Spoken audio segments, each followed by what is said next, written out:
Prep Agent California Real Estate Exam. Question 1. Broker Laura receives an earnest money deposit of $6,000 from buyer Sam for a property in Stockton. Under California law, how many business days does Laura have to deposit this money into a trust account or neutral escrow? 1 business day, 2 business days, 3 business days, 5 business days.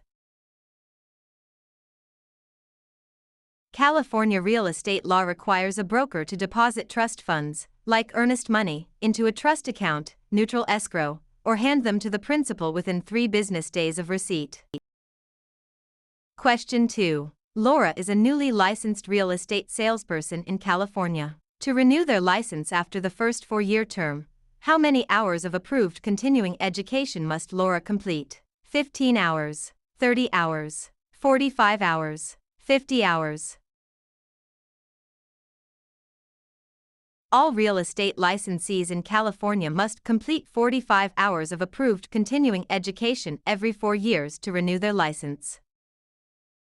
Question 3. Agent Laura represents the seller, Sam. When must Laura provide the agency disclosure form to Sam? Before entering into the listing agreement, before showing the property to any buyers, before closing escrow, within days of signing the contract.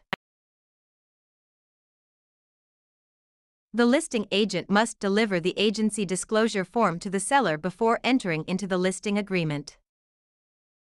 Question 4. Laura purchases a home in Stockton for $243,000. Under California's Proposition 13, what is the maximum annual percentage increase in the assessed value of the property, assuming no change in ownership or new construction? 1%, 2%, 3%, percent.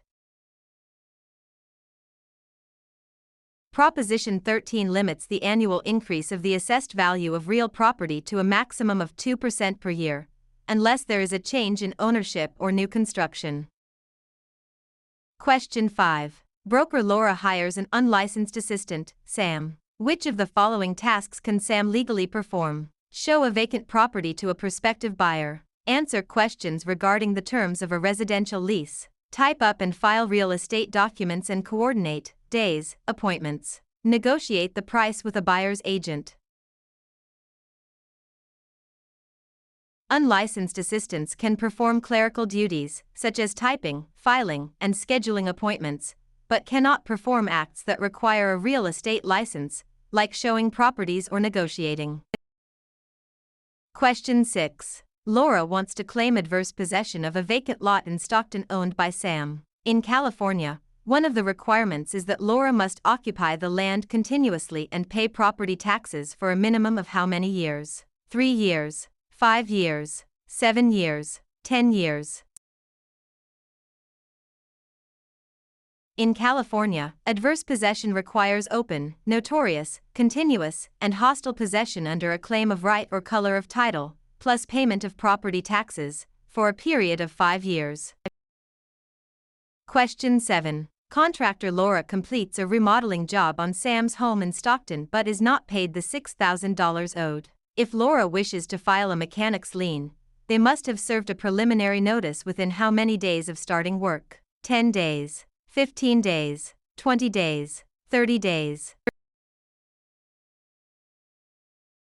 A preliminary notice must be given within 20 days of first furnishing labor, materials, or equipment to preserve the right to file a mechanic's lien in California.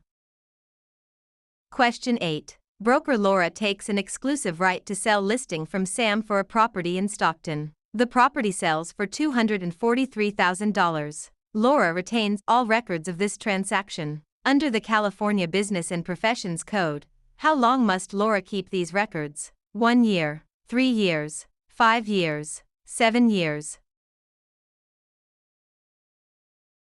Real estate brokers must retain all records regarding real estate transactions for a period of 3 years from the date of the closing or the date of the listing if the transaction is not consummated. Question 9. Which type of deed is most commonly used in Stockton, California to transfer title to real property, which includes 2 implied warranties from grantor Laura? Quitclaim deed, warranty deed, grant deed, trust deed. The grant deed is the most common instrument used to transfer title in California. It carries two implied warranties: that the grantor has not already conveyed title to another, and that the estate is free from undisclosed encumbrances made by the grantor. Question 10. Laura applies for a loan of $243,000 and is provided a loan estimate. Under the TILA-RESPA Integrated Disclosure (TRID) rule, how many business days after receiving the application must the lender provide this estimate? 1 business day, 3 business days, 5 business days, 7 business days. Under TRID, a lender must provide the loan estimate to the borrower within 3 business days of receiving the loan application. Question 11. Under the subdivided lands law in California, a public report is required when a property in Stockton is divided into how many parcels for the purpose of sale, lease, or financing? 2 or more, 3 or more, 4 or more, 5 or more. The subdivided lands law applies to the subdivision of land into 5 or more parcels for sale, lease, or financing.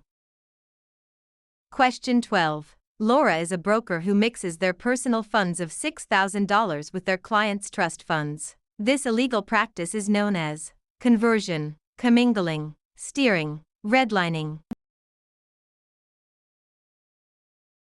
Commingling is the illegal act of mixing a broker's personal or business funds with the trust funds of a client. Conversion is actually spending the trust funds. Question 13. Agent Laura focuses marketing efforts in Stockton by telling homeowners that a certain minority group is moving into the neighborhood to induce panic selling. This illegal practice is known as blockbusting, steering, redlining, flipping. Blockbusting, also known as panic selling, is the illegal practice of inducing homeowners to sell their properties by suggesting that people of a particular race, religion, or background are moving into the neighborhood.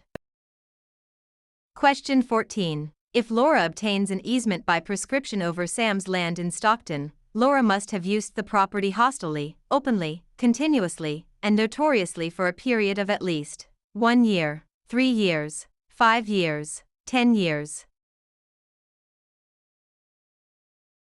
In California, an easement by prescription requires 5 years of open, notorious, continuous, and hostile use under a claim of right. Question 15. Laura and Sam sign a written contract for the sale of a property for $243,000. In California, the statute of limitations to file a lawsuit for breach of a written contract is 1 year, 2 years, 4 years, 5 years. The statute of limitations for bringing a lawsuit on a written contract in California is 4 years.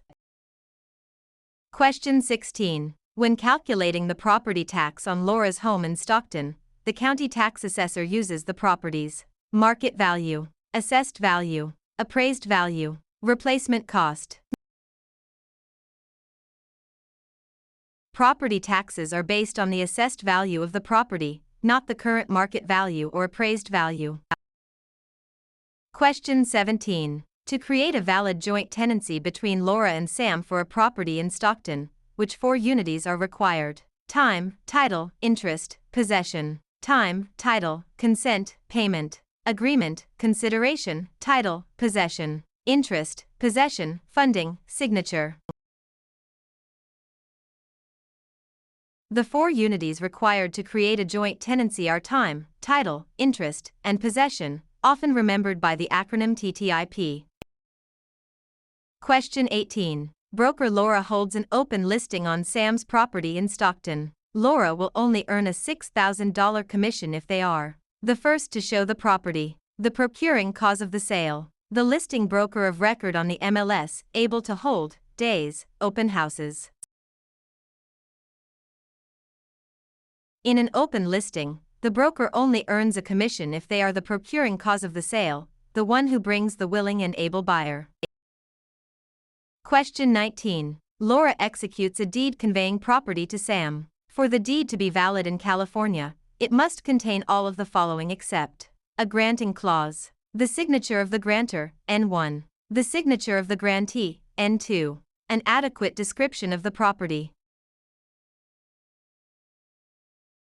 A valid deed must be signed by the grantor, but the grantee is not required to sign it. Question 20. A lender offers Laura a loan of $243,000 to purchase a commercial property in Stockton. The lender requires the property to be used as collateral while Laura retains possession. This is known as subordination, hypothecation, alienation, amortization. Hypothecation is the practice of pledging property as security for a debt while retaining possession and use of the property.